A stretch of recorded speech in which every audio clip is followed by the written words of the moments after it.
Odia machielo nyakorom gajuang en geno marani Rio Makare machiegne cheno ni maro imore no dia mateka par kod angwen dueno marabirio gana Rio pario kod angwen mathoto sitemore pacho kaka bende wa ikore mar nyisigi kukumage anyamag motendre kod ringre oganda mimedo yudi e kware e county ma Nairobi kabene nyakorom gajuang weche mag siasa medo makulite pacho kaka pilaro ko pachi cheno ni maro imore bethuolo margo kod mbaka wantiere lai mar ote machuo kario adek ochano no kabene nyalo yodo kacha Ramogi TV KE mano kanyo embuya mar X Ramogi TV Kenya mbuya mar YouTube kachiel gi Ramogi TV e Facebook live duto horoke pachi chendo ni maro imoto mokwongo magethon weche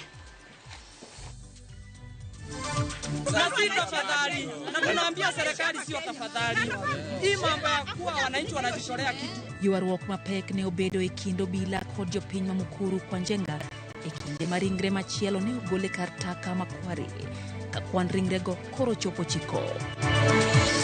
Are we dealing with a cult that is associated with criminal activities? Within a period of 21 days, we would have gotten all the information. Obila temo nonro mar yango adieri e wi ringre ma osekwany e kar wito taka makware kachiel kuom penjo en ni dibed ni nitiere kweth ma onore nego ji kamanyo fuoni mag dendgi. Kwa saa 12 sasa nilikuwa nimelala gari kanipita tu hasa lakini nilikuwa na Mungu. Tulitoa watoto wenye wako hali maututi. Jopuonjre prangwen kod achiel mag skunde sekondar gin moko kuom ji ma ohinyore masiche ariyo mag apaya ma otimore Nyamira kod Nandi.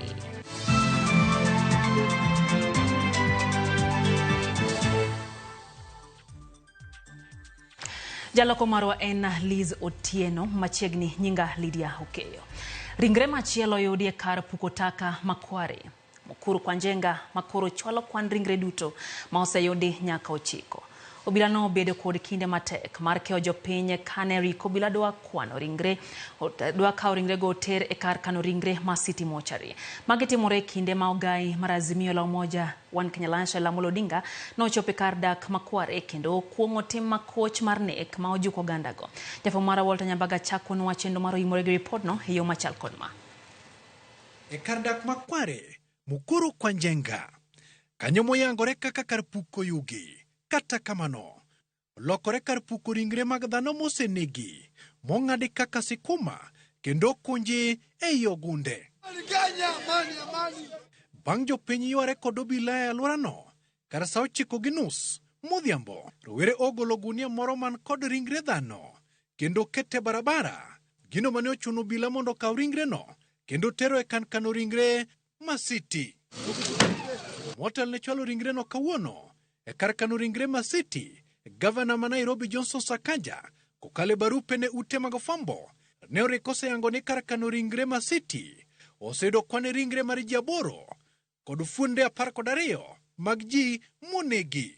E baruano, Sakaja okoni sirkand kaunti chiwo sir maginyalo, moting'o koda ka chiwo hocho ne familia ma owito jogi. E kindeno, bende ogai mar Azimio la Umoja One Kenya Alliance la Odinga ne otimo limbe kware, kendo Raila okoni sirkal okasre kod nonro matut mar keto ayanga adieri mokelo thoego mondo kaw okang' motenre kod chik. Vijana hapa mmebeba risasi. Raila mane oten kod jotelo mamoko koni komanda mar obila ma Nairobi Adamson Bungei mondo thichi ok apisi kuom rem luore kod chik marito jo Kenya. Yale ambayo tumeona hapa, nataka pia niwaulize, nataka kufanya mazungumzo na watu wanaoua. Wangapi anasema mazungumzo tawe? Nairobi tuna shida ya polisi. Nairobi kuna shida ya polisi. Sasa hata saa hii baba amekuja kuona watu wake kwa nini tear gas inapigwa jameni. Kwa hivyo mimi nataka nishukuru vijana wetu ambao wako rada, ambao waligundua jambo hili. Na nasema kama mpaka saa hii bado kuna mili kwa hii maji, kweli kuna serikali kweli? A people united can never be defeated. A people united can never be defeated. Jamsi, mimi nimekubali kwenda nyumbani, tuachie vijana kazi yao. Walter Nyambaga, Ramogi TV. Ogai mar obila yor kojolo Douglas Kanja wachoni osedaro obila etesendo obila Makware kinde manonro dhi nyime ewi ringre ma oseyudi kar puko taka Makware. Ogai mar okwach kich Mohamed Amin bende wachoni gitimo nonro mar yango gima dibed ni otudre kod nek magalagala mar ji ma osekwany ringregi. Obila osingo ni biro chiwo duoko ma nonro e thuolo ma jumbe adek. Jafwambo marwa Efi Nyakedi ntiere kod ler. Oganda jo Kenya pod nigi penjo mathoth ewi ringre moseyudi e kar puko taka e alwora Makware, Mukuru kwa Njenga. Ringrego iyudo ka ofundi e gundni kendo thothgi gin ma ochadh fuonni maggi. Ma e ting' ma ogai manyien mar obila Douglas Kanja oromogo e tije manyo miye e yor kojolo bang' Jafet Koome gwetao. E twak mare mokwongo, Kanja olando ni masira Makware omiyo osekao okang' mar daro obila duto ma osebedo katiyo e tesend obila Makware e kinde manonro matut dhi nyime mar ng'eyo adieri ewi kaka ringrego ochopo e kar puko taka mani mana machiegni kod tesend obila no. Singo mare en ni duoko biro wuok e thuolo mar jumbe adek. Investigations are on progress. I would wish that we allow the investigators to have their time. Within a period of 21 days, we will have gotten all the information. We will have known who committed these crimes. And the law will take its own course. E kindego, ogai mar okwach kich Mohamed Amin olero ni girango kidienje adek manyalo konyo e nonro makamano. Penjo ma okwach kich geto duoko en ka dibed ni nitie din magalagala manego ji aoyaye, koso nitie jonjore ma oonore kendo nego ji e yo makoch. Penjo machielo en ka dibed ni nitie jochiw thieth matimo ohala mar uso fuonni mag dhano. Are we dealing with a cult that is associated with criminal activities? Are we dealing with serial killers that are also associated with criminal activities? Or even, could we be dealing with rogue medical practitioners that are dealing with criminal activities? All these are hypotheses that, as investigators, we have tried to bring on board. Penjo ma obila kod jopiny pod nigo en gima omiyo ringre ma oseyud e kar masira no osemana bedo mag mine. If you look at the age, between 18 to 30. If you look at the gender, these are all female. If you look at the way the bodies have been disguised and packaged, all the same. If you look at the place the bodies were thrown into the dump site, just one spot, I get the same. E chenro margi mar nonro, obila kod okwach kich ywak ni dhungruok gi gero mar jopiny osemiyo gi kinde matek e donjo kar masira Makware mondo mi gichok neno manyalo konyo e yango adieri mar wach. My investigations team faced a lot of hostility from the members of the public in terms of accessing the crime scene. However, at this juncture, I would like to really appreciate Amnesty International, Haki Africa, the Red Cross, and the local community groups that assisted us to dialogue. Ringrego nyaka sani okan e kar kano ringre ma City Mortuary kapod girito bero machakore chieng' wuok tich. Efi Nyakedi, Ramogi TV. Chenro mar ywayo ringrego ka oya e bugo mar taka Makware osebedo matek ka jopiny ema kawo ting' mar gamo ringrego. Charles Wambua en jago masani piny rango kuom tich mar gamo ringrego e yor chir nyaka nyocha fweny ni gundni mantiere kod ringre ne nitiere kanyo. Jafwambo marwa no romo kodgi kendo goyo kode mbaka. Jachung weche marwa Ken Muga miyo waler. E kinde oganda makwar moluoro e dag taka makware, masani en kar masira ma oyudie ringre 9 kod fuoni 12 mag dhano. Charles Wambua picha ne ok opondo. En jago ma osebedo siro e rony kendo donjo e bugo ma opong' kod taka kod pi mana kanam. Tije maduong' osebedo mar ywayo oko gundni ma ofundi e ringre dhano. Tich madwaro chir to osetime kuom thuolo malach. Sigand midhiero mar ringre ma yude kar puko taka makware ochakore gi kanye. Mimi nilipigiwa tu simu na wenye majamaa na kanga kwa shimo. Wakaniambia kuna mama ananitafuta na juu vile nimekueleza namba yangu tayari inakuanga hapo post. Wakati niliingia, kitu ya kwanza nilipata tu mwili ya msichana. Alikuwa tu amekatwa hapa hivi ndio atoshia kwa gunia, juu akiwa mzima isitoshia kwa gunia. Bang' yudo ringre achiel, ne pache onyise mondo miyo med nono matut gundni mamoko manchanie kar takano. Hiyo gunia ilikuwa hapo next karibu na mimi. Nikaifungua, bado nikapata ni mtu. Sasa hapo mimi nikaanza kujiuliza wametupa na kina nani hapa. Sasa tukaendelea tunakupanda vile tu tunaendelea na kusonga, ni mwili baada ya mwingine. Kuom ndalo ariyo, Wambua wacho ni nyo osegolo gunia 13 manyoni kod dhano kod fuonni mag dhano ka ting' mar sombogi to ne iwene obila mondo otergie kar kano ringre Masiti e bwe Nairobi. Nilikuwa nafunguanisha naangalia nini niko ndani. Hakuna gunia hata moja nimefunga kama sijaangalia ndani. Zote nilikuwa nafungua naangalia ni nini, then nafunga na inapanda. Kama ni atakataka na acha. Wambua wacho ni kata obedo ni nyadichiel ka nyadichiel osebedo koreso ringre kar dagno ma wang'ni ne opogore. Naweza toa moja ukae hata kama ni mwaka usikie kuna mwingine amejitupa mwende mtoe. Kama recently mwenye tulikuwa tumetoa alikuwa mwanaume. Leo mwanaume tulikuwa tumetoa mwezi wa 4 last year. Naona sasa ni mwezi wa 7. Wambua wacho ni ma en tich ma otiyo yor chiwruok ka sirikal tabantiere kod ting' mar neno ni masinde magintiere godo gitiyo godo e chenro makamago. Sani oganda jo-Kenya oketo wengegi mar neno ka bende sirikal dhi nono matut mar yango gima okelo yudruok mar ringre e kar puko taka makware. Ken Muga, Ramogi TV. Jatend piny Kenya William Ruto kwa oganda jo-Kenya mondo lemne mondo miyo yud jotelo makare manyalo tawo piny Kenya kaka jotend migepe mandalo machuo kende bang' wuoyo sirikal mare. Nowe gwenge Mandaragwa e kaunti ma Nyandarua kama noyore nyasi mar lamo kendo medo singo ne oganda jo-Kenya ni entiere kod agenda makare makelo dongruok ne oganda jo-Kenya. Mandalo machuo kende bang' wuoyo sirikande. Jatend piny Kenya William Ruto kwa oganda jo-Kenya mondo konye lamo mondo yudi telo makare manyalo tawo oganda jo-Kenya kaka jotend migepe. Si mimi nimefungua ukurasa mpya.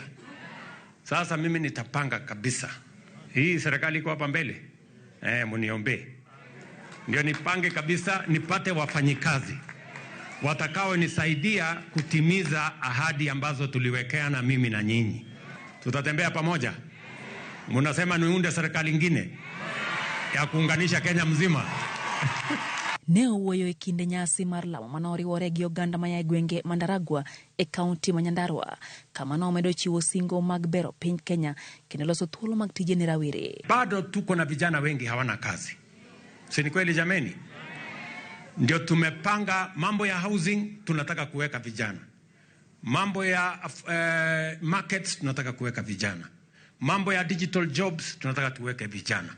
Ruto wacho ni oloso aput marango gope ma piny Kenya nigo kendo manyo yore manyalo chulgo gopego kaka yore kelo yot ne oganda jo-Kenya ka bende ojiwo chenro mag pur e alworano kaka yore bero ngima jodak makono.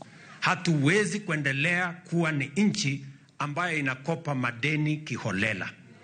Madeni karibu inazamisha nchi yetu.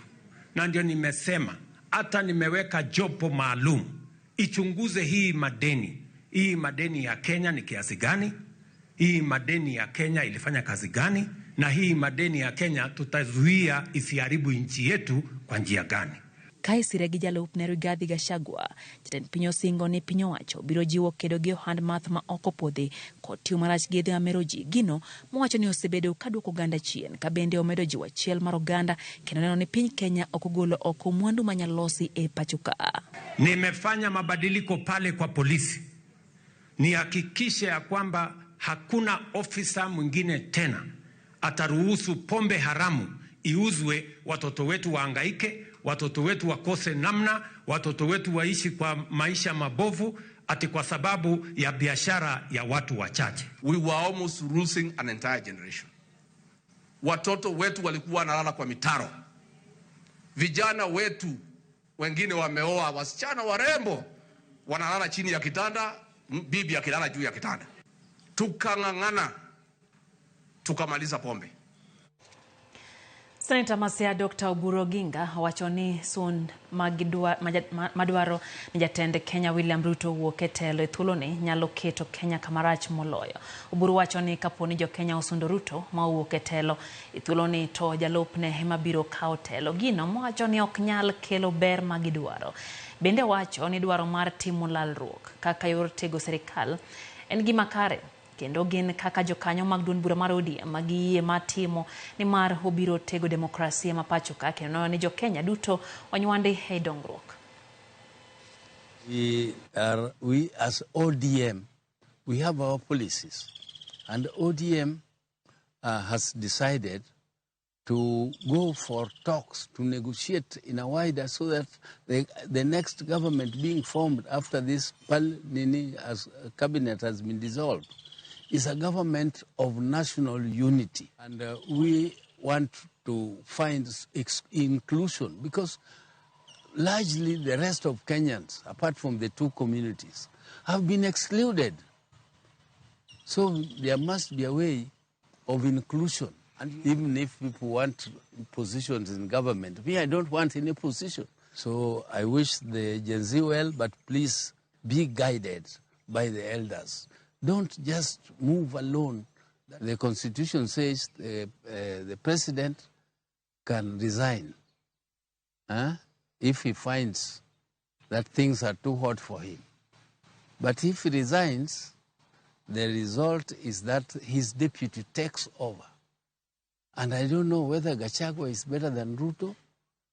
To me, they are all the same. And Gachagua is even worse in my view.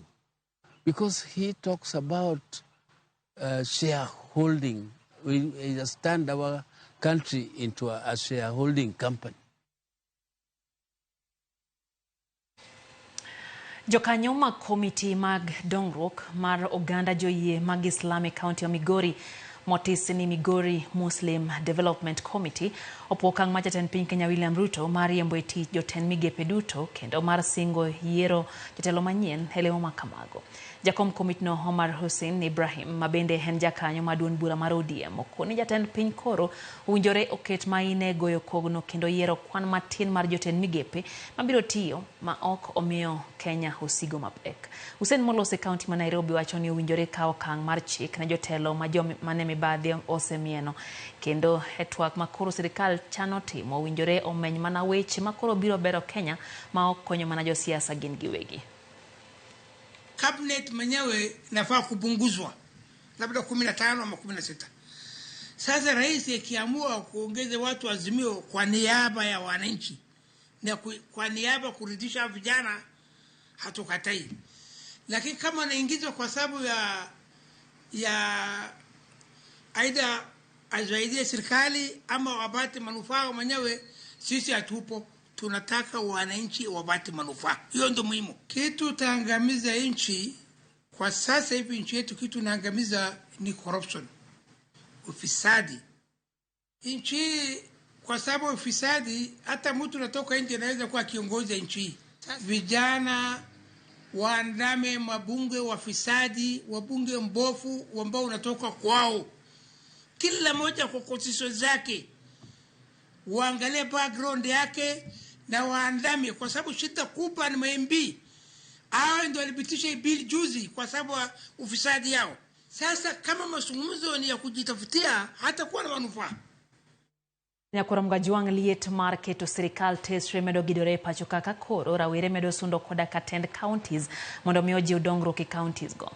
Sund makama koro omiyo moko kuom tend counties makaluo chako chenro mag timo lokruok maka gi kacha mar geng'o midhiero manyalo biro kaponi nyao oneno e tijgi. E kaunti ma Migori, sirikano dhi nyime gi bago twak gi rawere, johala kod jokanyo mag sectors mopogore opogore e yore mag bero chenro mag piny owacho kaka Jojo Maleronwa koa e kaunti ma Migori. E kinde madu achiel mokal rawere motisi kaka Gen Z osebedo ka bago ng'any pacho kae kadwa lokruok e piny owacho ma otelne kod jatend piny Kenya William Ruto.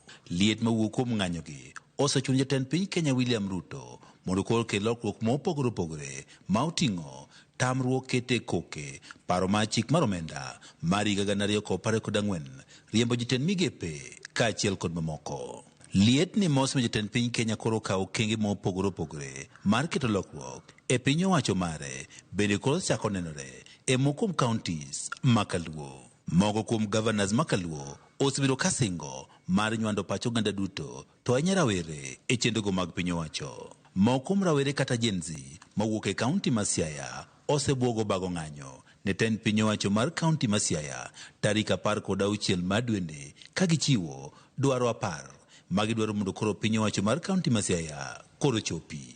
Gin mago moting'o weyo od bura ma Siaya thuolo mondo titije e yono mowinjore, keto lokruok e tend migepe kaachiel kod apisas madongo, chiwo lipot manyiso kaka dongo kosetim kod piny owacho mar kaunti ma Siaya e hik omenda mar 2013 nyaka 2014 kod mamoko. Magi biro kino piny owacho mar kaunti ma Migori dhi nyime kod bago twak kod rawere, johala, jorie matatu, jorimb apiko kod mamoko mar winjo dwaro margi. Asebedo e public participations mopogre opogre to kan kenda ang'eyo jo youth wetena ma osebedo e public participations mopogre opogre kata budgeting processes. Miyo county ma Migori is on the right track. Kata wawinj gima giwacho kama wawinj duondgi through forum mopogore opogore. E kinde romo mar ariyo manokelo migepe mopogore opogore ma oting'o rawere, johala matindo kaachiel kod moko, jagoro mar kaunti ma Migori Oscar Lima wacho ni gidwaro nene gi nywando pach ji duto e chenrogo mag piny owacho. Mbaka manyo wuok malo kocha manyo yawo matindo chako cha e Migori ka ere kaka dawa riwre kanyachiel kaka sirikal mawinjo wach mondo wawinje duond jomatindo, mondo wawinje duond johala kendo wawinje duond jomago ohelni mopogore opogore. Ka opogore kod winjo dwaro mag oganda, ka otende kod chenrogo mag dongruok, romoni bende getne ni koro keto kenge makare man rawere koro koketho mwandu e kinde mag ng'anyo. Migori thothne ineno ka en ngufu ng'eny ahinya, to such engagement miyowa platform mondo wabed gi a clear structure mar kaka wanyalo timo ng'anyo mag muol kaka Gen Z ma ok waketho mwandu mag county machalo Ndara. In some instances, people who are not of very good intentions infiltrate and pretend to be part of the youth and the Gen Zs. Romo makamae koro idhi tim e sub counties duto e kaunti ma Migori mar miyo oganda thuolo mondo koro gol pachgi e gigo ma gidwaro mondo koro piny owacho mar kaunti ma Migori koro timnegi. George Juma, Ramogi TV, Migori. Dakika en 20 Nyakuram Gajuang bang' saa 3 mar otieno chenro eno imorero kamano kuom medo kete mana kae Ramogi TV kapok okawo yo mokwongo ang' nakawo moko kuom ote. Engineer Fred Obura wacho ni NTA Mikindani wacho ni kama piny Kenya ochomo koro bage kendo okiani oganda jo Kenya winjo bed ni timo nange sijamede koro piny tek gi oganda kamae. Neno ote kanyo mar Pastor George Marodi Jesus Fellowship Church kachiel gi Pastor Elizabeth mar Bongo Glow Church gin kanyo gi Colin Cyrus Obado kod Madam Vida mar Nyal Kinyi Primary School giwacho ni gintie kodwa e chendo. Kata kamano wach nek mar dhano ichinjo ka gweno hema giwacho ni lit ahinya kendo giwacho ni nonro winjo tim e yo makare mondo mi oganda go oyud ratiro margi. Neno ote mar Clinton Ochieng wacho ni entie kodwa e chenro Erico Ronald bende wacho ni owacho owuoro kaka jo Kenya tho kaguok. Jatend piny omed mana rokamano Erico. Mako Jwang David Omondi wacho ni embose yore chenro uko jama sala in bena neni kacho chope chenro chieng omwa kantiere Kisumu wachara mogi TV chopo ne omakare olamone oganda duto ma owito anyuola gi maringre gi oyud e Kware. Kaito wacho ni en wach malit ahinya kendo kata Joni jaode atwech nyar gidan wacho ni jatend obila ma Nairobi Adamson Bungei bende koro wuoge office kaka koro jatend Azimio Raila Odinga bende osewacho wuoge office nikech chal kagima atelo ne oganda jo Kenya kata tayo arita ma Nairobi County chalni ok dhi kode maber. Tony Saka wacho ni entie kumoro no tonglo entie kodwa e chenro yaeno kanyo ute moya ira Mamadi wacho no sayoro e chenro ni. Boxer Kachinga wacho ni entie Tororo County kaito wacho kanyo ni wech magnek kin gigo mabende koro miyo oganda miyo piny Kenya ruenyo kendo wacho ni jatend piny owinjo ne gima nyalo timo. Mageto Jakosoko e gwenge ma Kiasa kwa Bwa in bende wacho ni sechopo kendi mora hinya gi chenro. Benta Charles wacho kacha ni en Karin wach mar jome kwanyo Kware kowetie gunia emomako dhoge. Kaito wacho ni sirikal donjie wach ni mondo miyo konye joma pod odong. Kaito Morin nyar county kanti Kisumu dala wacho ni jok modiponi no luet gintie nek makamagi ni mondo kik gibed kod kwe kumora mora magintiere. Monica Kumo wacho no semolo ka entiere Dubai kamora hinya gi weche manyien kaito wacho no kwa changa mapio na jogo mabene noyudo masira marapaya. Kata kamano wacho ni weche mameno timore Kenya ka gin mabende buogo chuny oganda ahinya okwayo hotemgo mag mos ne oganda mabende owito jogege. Neno bende ote kanyo mo ora gi Faith Mzomo kantiere Malindi. Faith wacho ni osechope chenro managiko matimore piny Kenya mowacho ni omako dhoge kendo gana jo Kenya medo umanya kutendore gi mago matimore e sechege.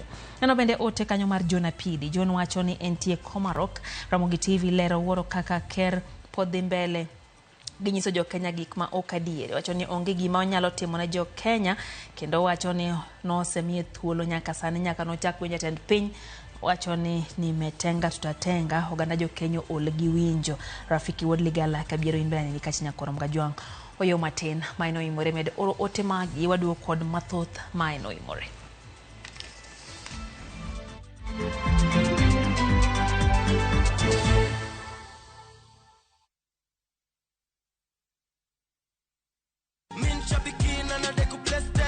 Jackpot ilikuwa ni timu 15 na Mungu akasaidia nikapata 13. Hii pesa ambaye nimeshida nitaklia madeni zangu na still niongeze stock kidogo. Shabeki imenisort. Bonuses nazo ni no. Kuanzia 12, 13 and 14 correct predictions. Unacheza na 99 bob tu.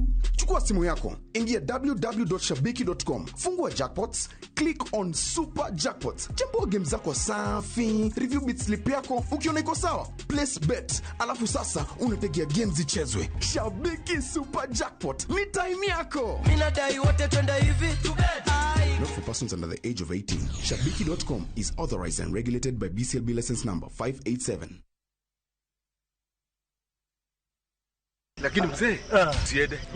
The wazee in kijijini have something up their sleeves. They both have tense family issues, from the demands of their wives to their children who feel entitled.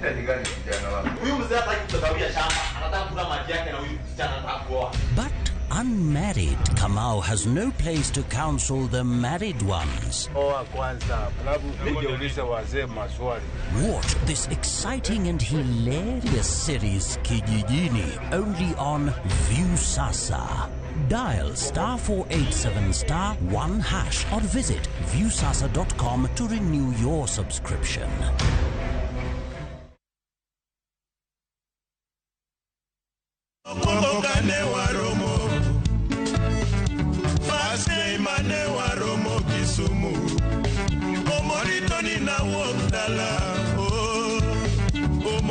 Nilitoka nyumbani wakalo siaga baba waweche wakalo yalego waweche wakalo Dial *811*275# to get this song.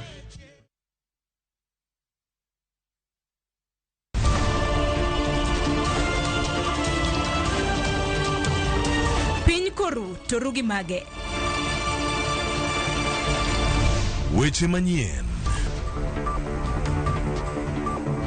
To chuny mbaka en nyiero, ywak kod muodo lak. Matwak kod duond jopiny. Nyakoro Mugiajong machiegni neno weche manyien. Ma en Rupiny kod mbaka oromo. Ramogi TV.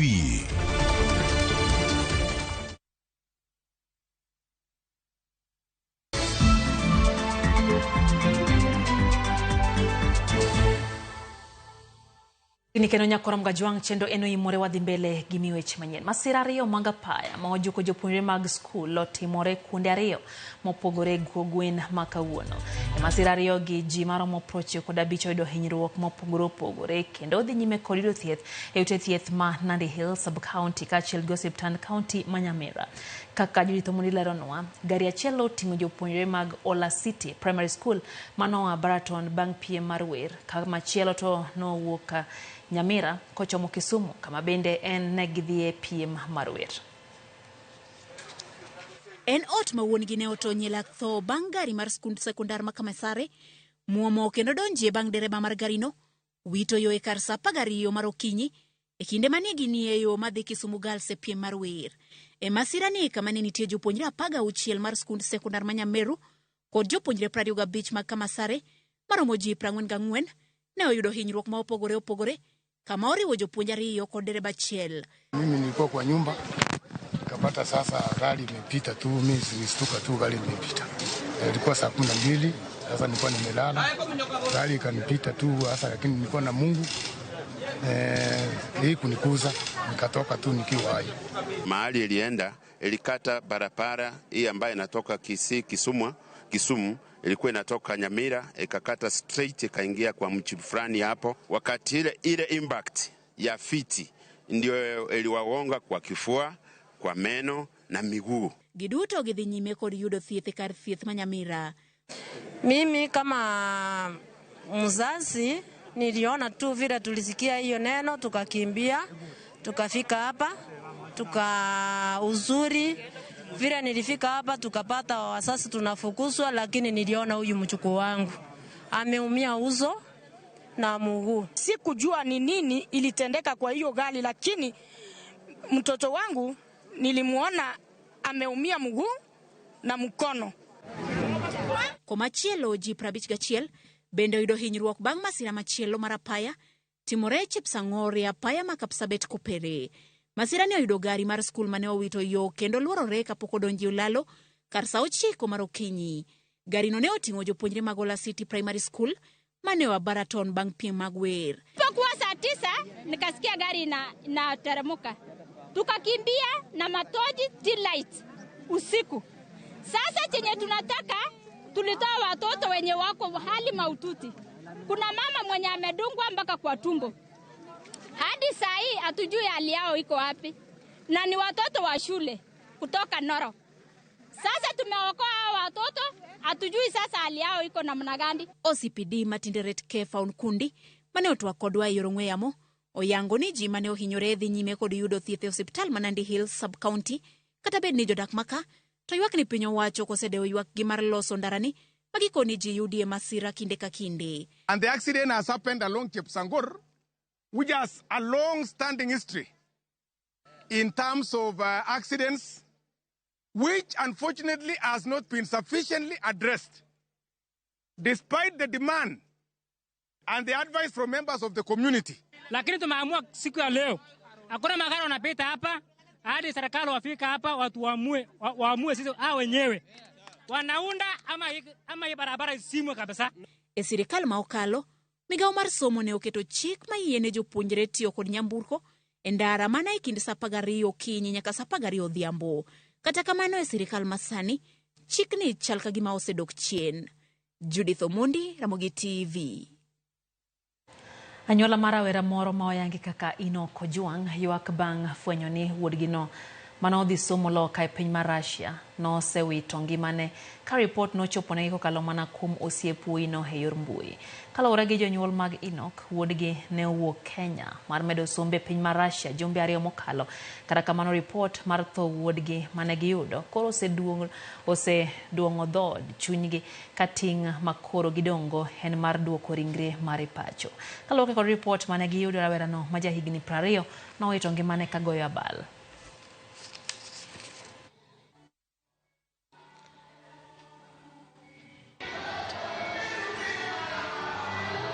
Kanochopo kendo tarik 5 dwe mwantiere ni, dwe mar 7, to wayudo sime koa e piny Russia koa kuom achiel kuom osiepe Enoch. Enoch otho. Ne gidhi swimming gosiepene moko 2.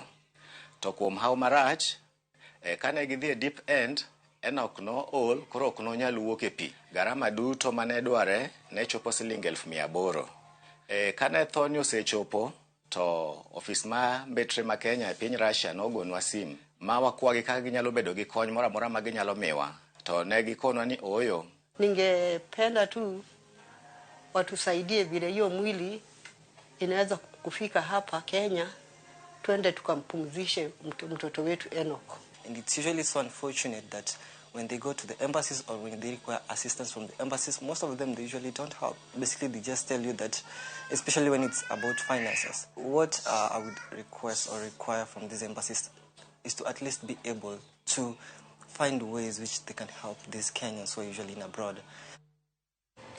Chenro mar gero apaya mar Usinga Ring Road mar kilomita 19.6 matudo gwenge mopogore opogore mantiere chula Usinga e kar chung'od bura ma Suba North koro mako mach bang' kane ochunge kaluwore gi koth mapek mane dhi nyime gi chwe thurka.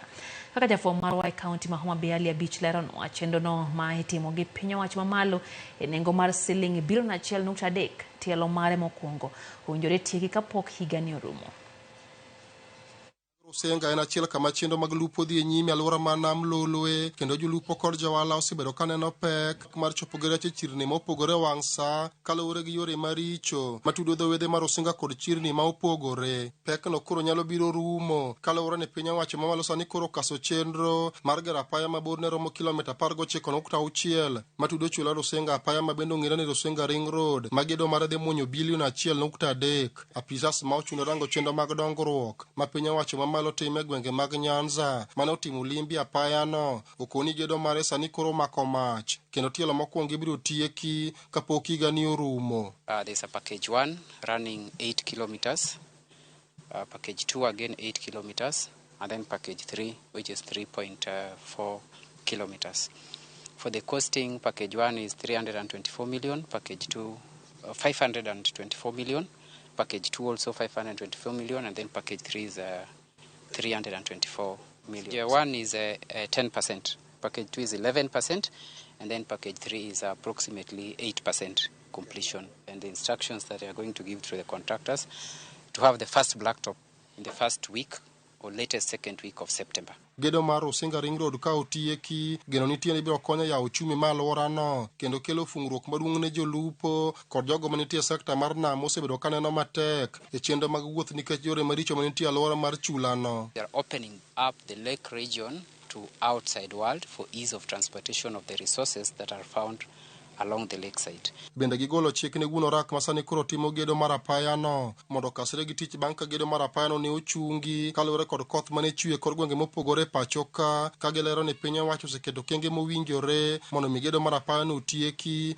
e tielo mokwongo nyaka mar 3 e bwo dweche 18. Contractors should now redouble their efforts to recover the lost time. We are satisfied so far. 18 months we should be able to deliver the 20 kilometers on course. We've gone around. We have a few challenges on site, especially the challenges with the power poles that are along the road corridor. We have brought this to the attention of the committee. Ali Beach, Ramogi TV, Homa Bay. Piny Kenya ochako timo nonro manyien ewi yath malaria ma gichano tiyo godo kar ma itiyo godo sani e thieth ne mine mayach dwe dweche adek mokwongo. Kaka Yuthemoni leronwa higa mar 2022 duol matayo thieth e piny mangima nochiwo chik mondo omi ti kod yadh malaria mar Artemether lumefantrine ma en yath ma owinjo bed ni imiyo minego. Kata kamano jolony koni yadhno pod ok ti e rang'iny madwarore kendo koro gitimo nonro ne yedhe moko ma koro gichano tiyo godo kar tiyo gi yath ma kamano. Tuo mar malaria pod en midhiero makwako pinje mathoth e piny mangima.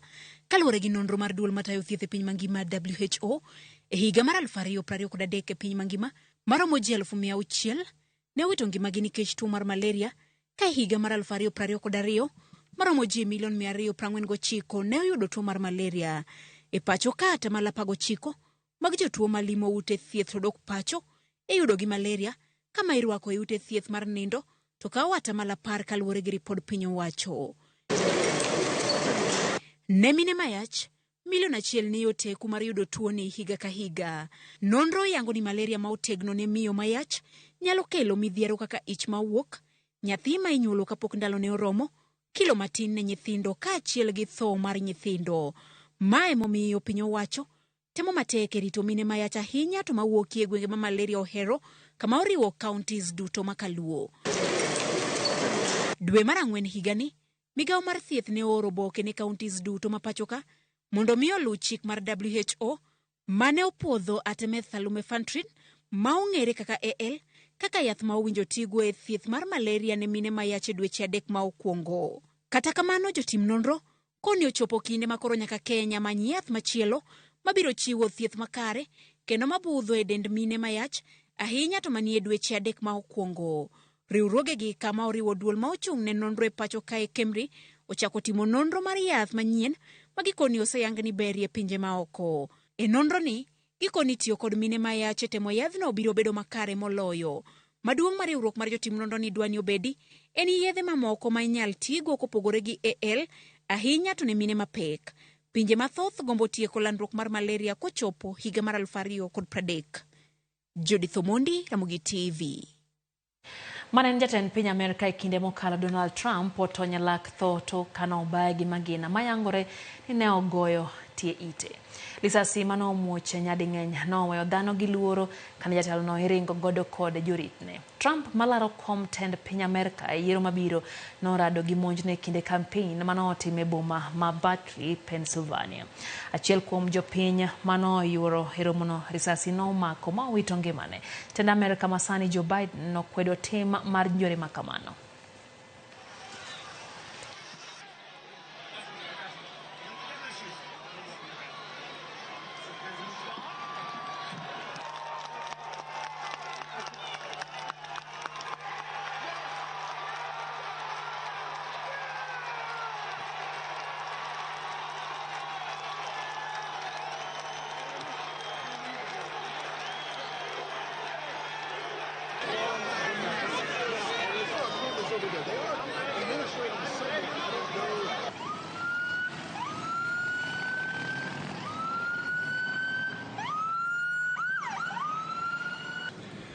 The Trump rally was a rally that he should have been able to be conducted peacefully without any problem. But the idea that there's political violence or violence in America like this is just unheard of. It's just not appropriate. Everybody must condemn it. Everybody. I'll keep you informed, and if I'm able to speak to Donald, I'll let you know that as well. But so far, it appears he's doing well.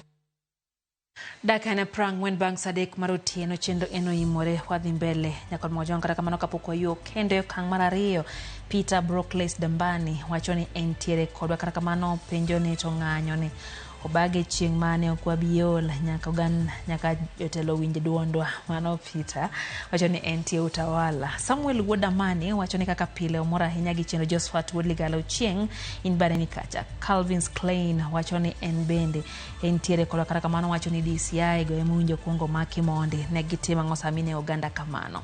Erico Ronald wacho ni ikwayo jatend piny mondo mi koro okawi okang' manyalo kelo yie kendo duogo yie kuom oganda jo Kenya. Neno bende ote maro Yanga Felix kantie pala Koguta chonera Mogi TV lera ahinya. Faith Mzomo wacho ni Jomalindi oro mosgi kwa jumla. Jomalindi omoso kendero kamano kuom kete wana kera Mogi TV odhiambo makawuono karibu no kanyo ote mano mo urkae gi Aluga Japenga chiel mabom center wacho kanyo ni entie kodwa nyaka giko kata kamano weche go matimore piny Kenya amedo bwoganda. Bernard Nyagenga wacho ni entie gwengo Mwango Sogo Kanyamkago tio mose nyithi school mano yuda jali Amos Baba Presley wacho ni Nyandemra village kwa Boy Ward Ndhewa weche gileria hinya. Vigilist Dan Ward Omuya ni kacha inbeni wacho no Park Ruth Yesu ganda Nyasaye kaiti wacho kanyo ni kanise kiknindi serikal samoro oknyadhi maber Nyasaye wacho ni joywagre Nyasaye matek. Pastors walemuru Nyasaye maradier riambo to waero pesa to chakruok richo bende en mana ero pesa. Wacho ni jotelo mag kanisa samoro bedo kod josiasa goyo siasa ma ok owinjore kanisni. Man Evangelist Dan Wood Omoya kawuok Mombasa County 001 ero kama na Nyajadolo. Godo na yoro wacho ni entie Kanyamwa Kipingi. Wacho ni wach mar masirano owegi buoka ya Nyasaye mondo mi horit jo Kenya. Kaito Young Janet wacho ni Nyasaye mondo bed jahocho ni anyuola mawito jogegi e yo marachno. Penina Okwach wacho ni entie Nyakach Gemrai okwachang mapiyo na nyithindo moyudo masira. Kaito Bernard Ogunde wacho kanyo ni en bende entiere kodwa kata kamano gin kanyo gi Silvans Osele gi mora ahinya. Michelle Santiago bende wacho ni jodala wa pinye murumo walemuru ne Kenya kendo walemuru ne pinya maeno himore kikidhi mabor.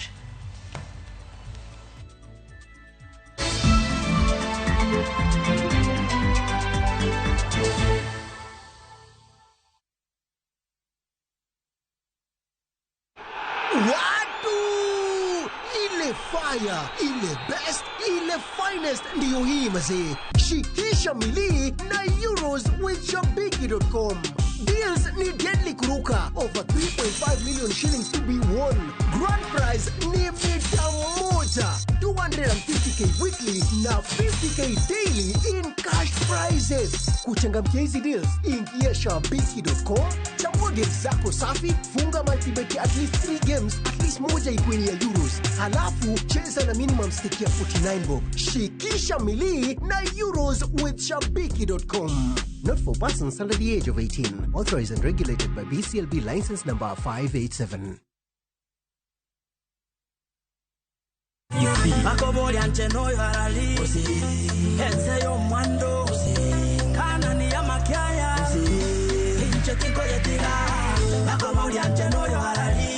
Kupata huu wimbo kama sikiza tune yako, bonyeza *811*446#. Kumbuka, Sikiza na Citizen ndo nyumbani kwa wasanii wote.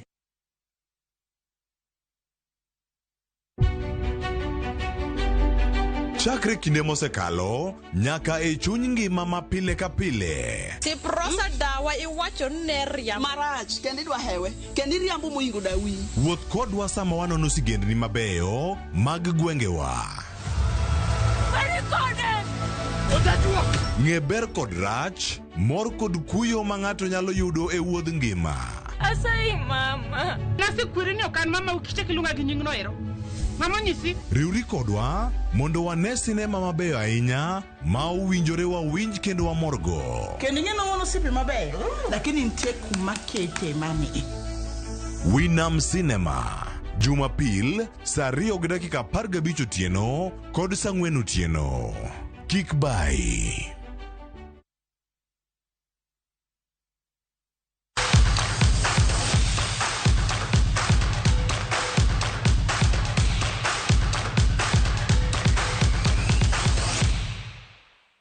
Machiegni kero nyakora mga Jwanga chenro eno imore wadhi mbele gi wi weche go manyien. Mane en jatend migao mar tuke Ababu Namwamba wacho ni omor gi tich ma osebedo ka otime e migao mar tuke. Gino mowacho ni osekelo dongruok e sekta no. Ababu wacho ni osebedo jatend migao dideke pacho ka kendo osetiyo makare.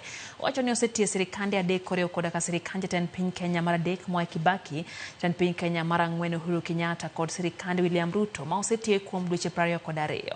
Wacho ni telo mare sirikande William Ruto oseketo maine golo chike mane keto ageng'a ne piny Kenya e bede tuke mag FIFA yudo thuolo mar bago tuke AFCON kendo yudo thuolo ne piny Kenya tuge tuke mag World Cup e kind mamoko. Ne owuoyo Meru kinde nyasi mar Motorsports Championship mano bagi e mbalariany ma Meru.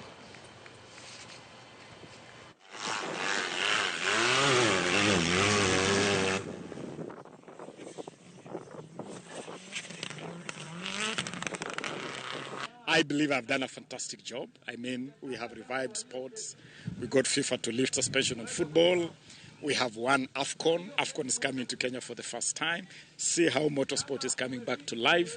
We have taken a team to the World Cup, the FIFA World Cup, for the first time in Kenyan history. So there are success stories all over the place. But at the end of the day, it's up to the president to decide how he wishes to move forward from this point. And at the end of the day, what matters is not our individual interests. It is what is in the best interest of Kenya. Elap Banandora, club mar Sofapaka FC odong e lig maduong' mar adhula pacho ka bang' loyo club mar Naivas gol 1-0 e tielo mar ariyo mag tuke laro thuolo mar donjo e lig maduong'. Loch ma kawuono miyo Sofapaka loch mar gonde 2-0 e tielo ariyo duto. Tugono nochakore gi jotugo nyiso dwachgi mar donjo e lig maduong' ka thuolo mag loyo nobedo mathoth. Kata kamano onge club mano okawo thuolo margi. E dakika mar 43 club mar Sofapaka noyudo golno margi makende kokalo kuom jatugo Andrew Kalama. Naivas no manyo thuolo mag loyo kata kamano jobak mag Sofapaka nodino thuolo mag loyo. Naivas biro dok e lig mar piny mar National Super League. The journey has been tough. We started badly, and then in the mid we did well. Towards the end, then we did badly. So we had to fight. We had to put in everything for us to win this match, and that's what the boys have done, and I'm happy for the game today. Ukiangalia changa saba na nafasi tutengeneza ni 7. Ujaribu kwa ratio ya kufunga ni chance 7 tunatufungia hata moja. Opponent wetu bibi chance 2 ama wanakosa. Ifika kwa makosa yetu watupiga kiboko tunaulia. Wanasema tumrudi nationwide ya makosa zetu 2 ya kosa kufunga na kupeana bao.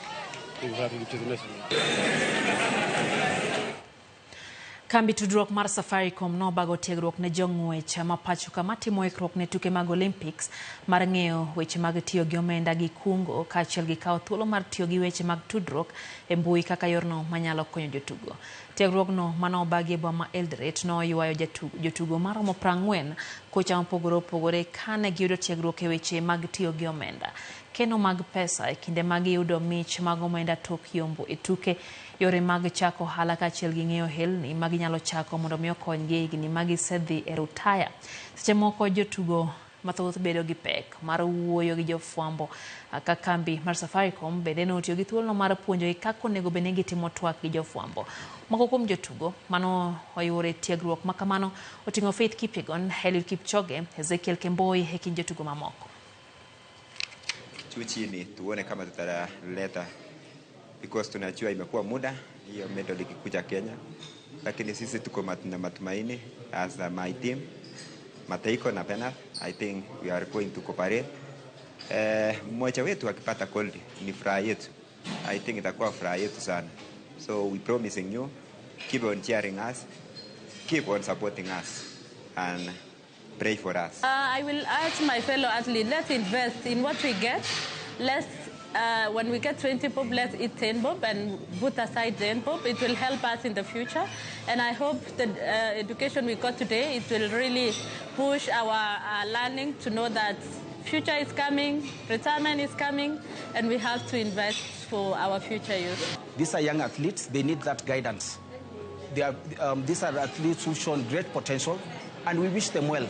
Actually see a lot of potential, and once the medal starts coming in, of course financial literacy is that skill that will be very important for them to be able to manage themselves and of course their financial affairs. Joloch mokalo tuke mag Copa America kaachiel gi tuke mag pinje duto Argentina biro rakore gi tim mar Colombia finals mag tuke Copa America e alap ma Hard Rock Stadium mantiere Miami Gardens. Kaloch ne tim mar Argentina biro miyo gi okombe mar 16 tuke mag Copa. Messi ma en captain mar Argentina ma bende tugo ne club mar Inter Miami en achiel kuom jotugo manolo e kindgi gi tim mar Canada. Kaloch no nomiyo gi otiko madonje finals. Colombia komachielo nolo tim mar Uruguay gol achiel kuom 0 e nus finals tugono mane johera mag timbe ariyo gorakore malich mokalo. Kanowuok gi jofwambo motelo ne tukego, kocha mar Colombia Nesta Lorenzo nolero ni tim ne nyaka nyis kit tugo mar chir mondo mi giyud loch. Jotugo kaachiel gi kocha mar Argentina Lionel Scaloni okwayo kwe e kinde makoro timbe ariyogo biro rakore.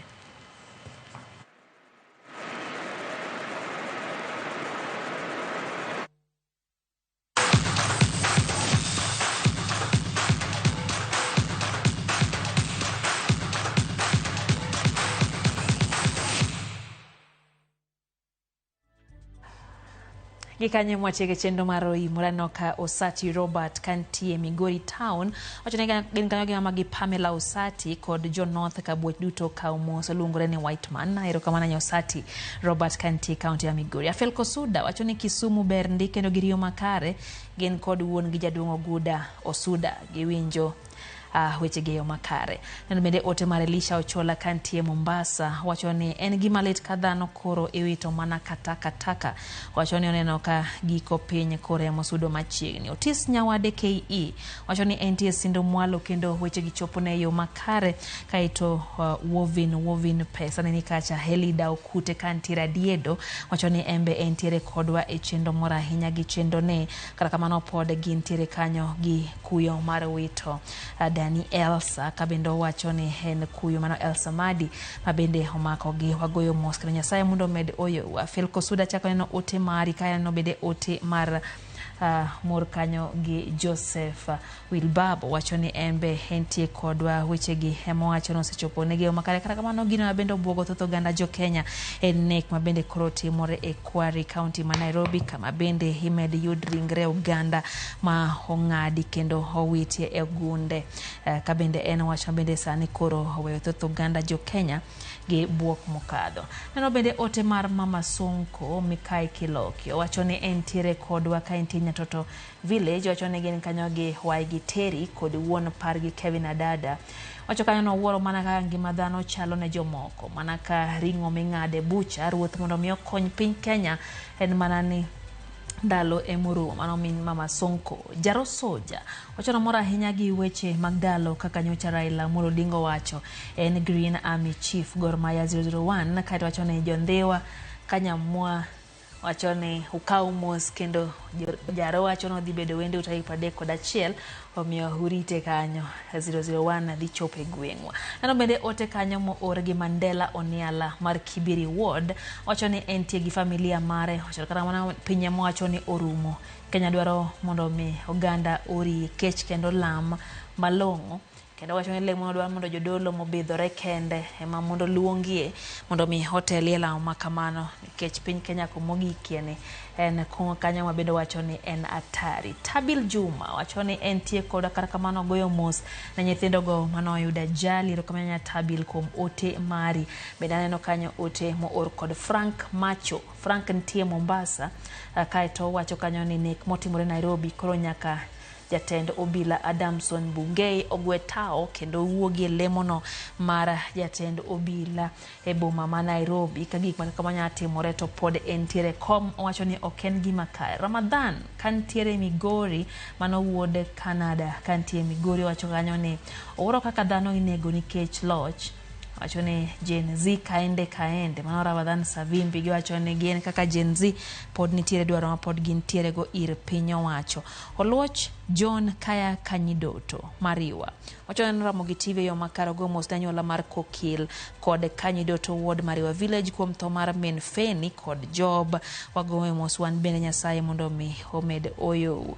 Neno bende ote mar Janabi Owino wachoni entio yani Masayo kwa jodolo olamie Nyasaye ne piny Kenya kinde mabende koro masiche ema medore pacho kae wachoni oken gino mabende keto piny Kenya kama ber ahinya wachoni masiche ema koro medore pacho kae wachoni en gino mabende koro buogo thotho ganda jo Kenya kendo ber ka kori keto piny Kenya e lamo mana kako winjore. Nano bende ote kanyo mo ora gi Jane Otieno Nyagem wacho ni en bende weche gichopo ne makare osebedo kod nyaka nwa chak chenro weche go mag ajali gi weche go mag lal mar ngima ema eno kapod omako chuny thoth oganda jo Kenya. Eno ote mar Inyakoki wacho ni kwe kende emwalam ne piny Kenya nikech kamwagi keni Nyasaye kende ema nyakonyo oganda jo Kenya. Wanjara K Omondi wacho ni en bende entie kodwa koyara rieda Aram kaeta eno ote bende mano mar Gabriel Ouma kantie kumoro ne Ruaka.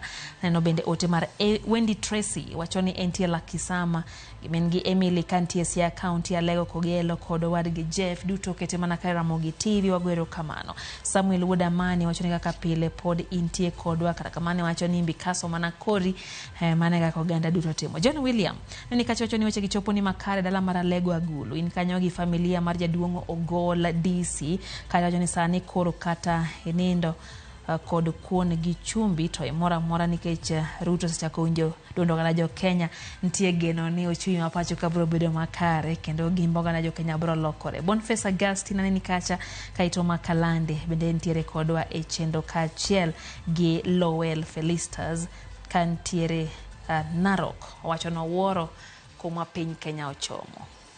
Kora mga joang mano kanyo en moko kuom pacho ganda anyakutendre kod tho mabende osebed kineno e pacho ka nyato mano makoro dhi mbele sani golo ringre oganda e gwengego mag Kware kaunti ma Nairobi en gino mabende koro mako dho thoth oganda jo Kenya pod waketo wang'wa mar ng'iyo ka bope nitiere nonro ibro bed ni timo kaka Ramogi TV nwasingo bedo iti kendo bedo wang'i nyakoro mga jwang pile wagoniro kamano kuom medo kete mana ka kendo kuom ote duto mioro ka okosomo kawuono kiny bende nwasom karutho mingi ma wan bendo miyowa eloti mokonyo wacho ni weche gi achiel kachiel ne wan kata gi Ken Muga kachiel gi reporters duto magwa te wagoniro kamano. Studio ka wasebedo gi wuod mwalimu Hillary mano Philip Ochieng gi Lange kachiel gi loko marwa Liz Otieno wagoniro kamano kuom keto Ramogi TV nyinga Lydia Okeyo Anesto wuod nam chibo wacho no kaw mos unindo maber.